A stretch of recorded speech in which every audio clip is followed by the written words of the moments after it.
Yahoo! Hello, hello, hello mga masters and mga ka-G! Good morning, good morning, good morning, good morning po sa inyong lahat dyan sa Pilipinas, sa lahat ng Asian countries, and syempre sa kung saan sulok ka man ng daigdig ng ating mundong ibabaw. Good morning, good noon, good afternoon, good evening, at syempre, bago po kayong matulog, pakiusap lang po kung pwede ay magtambay muna kahit 15 minutes lang para sa ating All About G, The Greedy Iguana Daily Vlogs. At ito po tayo ngayon at another episode ng ating daily na pag-upload, pag-feature sa ating Poging G, The Greedy Iguana. Time check po ngayon ay 7:03 ng umaga. Kaka-turn on lang po ng kanyang heating light, yung yellow na yan. So ngayon po ay lahat po ng yung heat rock niya, yung pinapatungan ni G at ang kanyang um, heating heating ceramic heat niya at ang kanyang UV light ay naka-on po lahat yan. Mamaya po mamamatay na po yan. At ito, sabay po yan namamatay. Mga ano pa yan namamatay, 9 o'clock. So kasi para mag-adjust yung yung temperature. Alright, so maganda yung aking tripod ngayon. Hindi siya mahirap na monopod siya ngayon, hindi na siya tripod. Isang linya lang yan, parang microphone stand lang. Pero yung kanyang pwede siyang ikot-ikutin, mabilis po ikot-ikutin at hindi po siya katulad last time na parang natatanggal siya. So, ito po mga masters at mga ka-G. Tayo po ngayon ay magbibigay ng pagkain sa ating bidang-bidang si G kasi po ay naubos niya yung pagkain niya. Ayun, so natin, ito yung gagamitin natin yung kanyang empty bowl. So sa bowl niya po ay lalagyan po natin siya ng siyempre ang kanyang guaranteed freshness na container.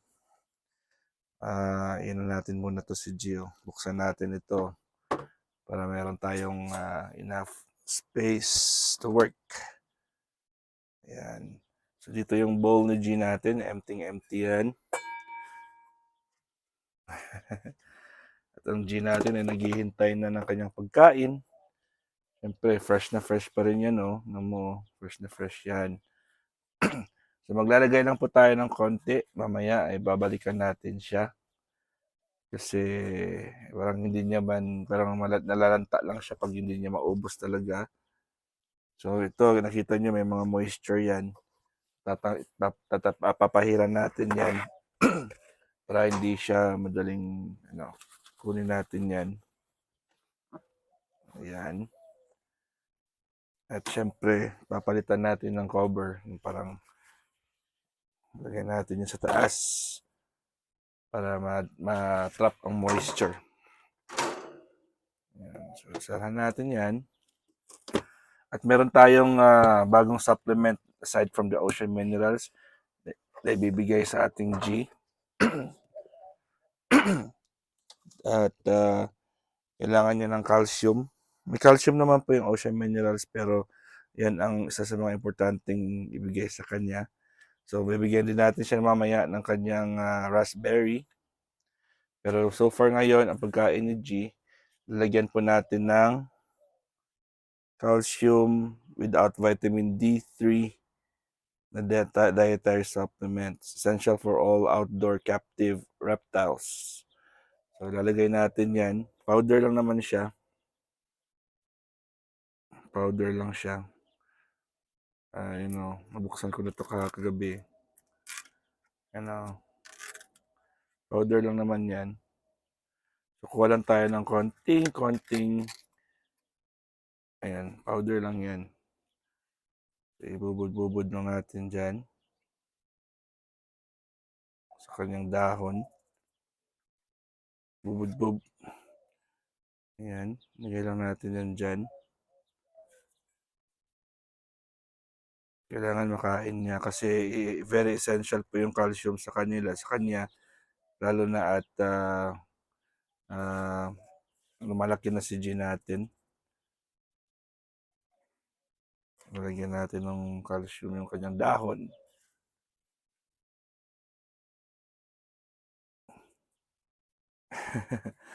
Kulang pa. Yan. So, yung calcium na to ay very essential po yan sa development ng kanyang bones at saka yung spinal system niya. Kasi kailangan talaga ay healthy ang bones ng G natin para magiging paglaki niya ay hindi po siya sakitin at hindi po siya madali mabalian. Okay, so ito na po ang kanyang pagkain. Ay meron na po siyang powder. Mamaya po ay subukan natin si G. At syempre ay lalagyan po natin siya ng kanyang raspberry. Isang raspberry lang. Kasi kakainin ko naman yung iba. So mga masters, anong mga balita po sa inyo dyan?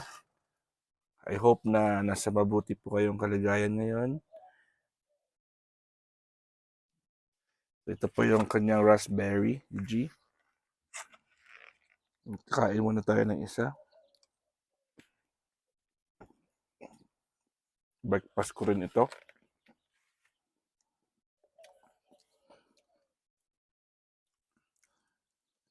Sarap.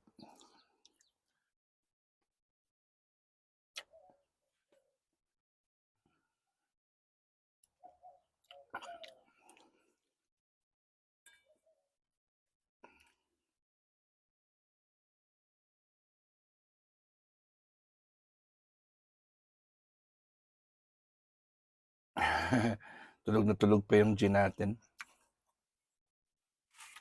So, lagyan natin ng isang raspberry dito. Ano lang natin para hindi siya mahirapan.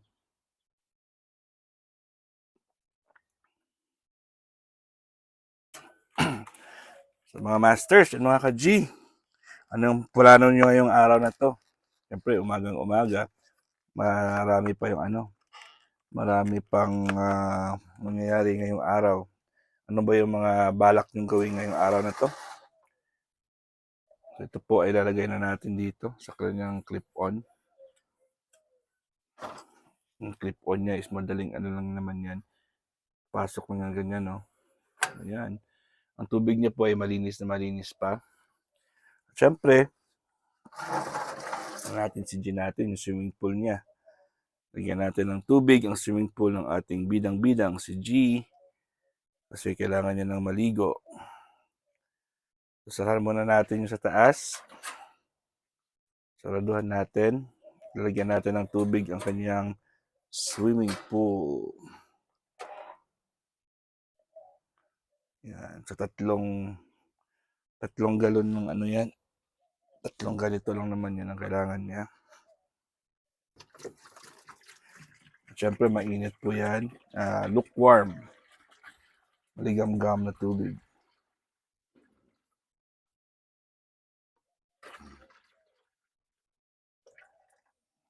Isa pa lang. Isa. Dalawa. Hey G, what you doing, G? Wanna take a shower? You think you wanna swim today? You have warm water today. And ikatatlo. So ito pala yung lalagyanan na to ay container po ito ng juice. Orange juice po yan. Masarap itong juice na to. May brand yan pero tinanggal ko na syempre. Alright mga masters. And syempre. At natin si G. Subukan natin ilagay si G. But before that ay transfer muna natin ito yung kanyang tubig, ang kanyang humidifier. Transfer natin ito sa baba para mabuksan natin yung Pintuan niya sa taas. Sorry, yung kamay ko naka-ano pala. Natumban niya yung kanyang G na pangalan. So, sara lang natin ito. Nakabukas kasi yung ating pintuan ngayon. Yung ating ito. So, pwede siyang makalabas kung gustuhin niya. May screen naman kasi yan yung nakalagay dyan. So, sara natin ito. Dito tayo papadaanin si G. Ayusin na natin yung pangalan niyang G, the Green Iguana. At syempre, ay kukunin po natin si G. Ano lang natin, ilipat lang natin ito. Ilipat natin ito para makita niyo talaga yung ating setup. Ayan, mas maganda to, di ba? Ayan.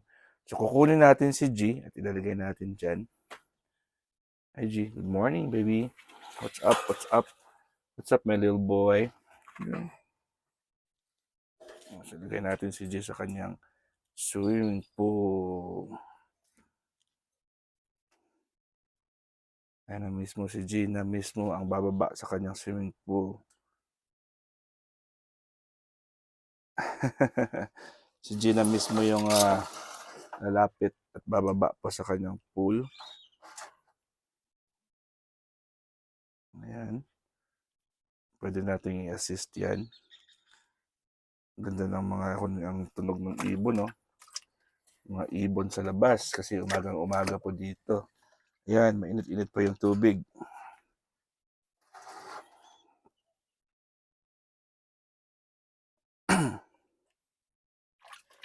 Oh, ayan niya.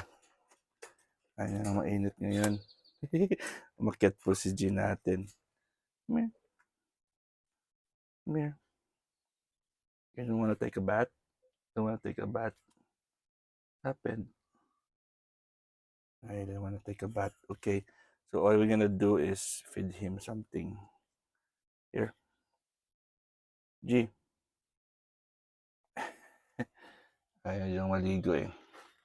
Ayaw niya pang maligo. Kakagising niya lang daw eh. Okay. You don't want to take a shower. It's okay. It's okay.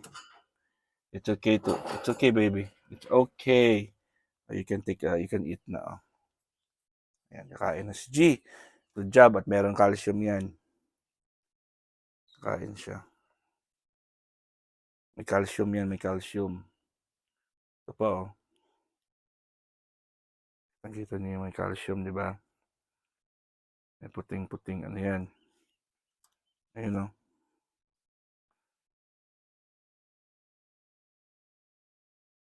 Kainin niya yan kasi gutom yan eh. Minsan po binubuksan na natin yung kanyang ano. Go eat, baby. You have to eat now. It's morning. Medyo ano si G natin ngayon. The boy is so irritable. Irritable. Are you irritable today? Okay, you go eat now. There's your food now. I hope you can eat now. There he goes. You don't see your food. You don't like to eat right now, G? Ito po yung G natin na parang ayaw niyang kumain pa. Pero kain niya ng isang dahon eh. Subukan natin ulit ng may powder. Hindi ko lang alam kasi parang ayaw niya pang galawin ngayon eh. Ayaw niya magpagalaw eh. So mga masters at mga ka-G, hanggang dito lang po tayo. Mainit yung tubig ng G natin. Bahala na dyan siya mamaya kung kailan na gusto niyang pumunta ng kanyang swimming pool. Magpapaalam na muna tayo dahil po ay malapit tayong lumampas ng 15 minutes. At syempre, maraming salamat ulit sa inyong love and support sa ating All About G, the Green Iguana daily vlogs. From my family to yours, this is Master Worm and G. Maraming salamat ulit. God is great. Yeah. Yeah. Yahoo!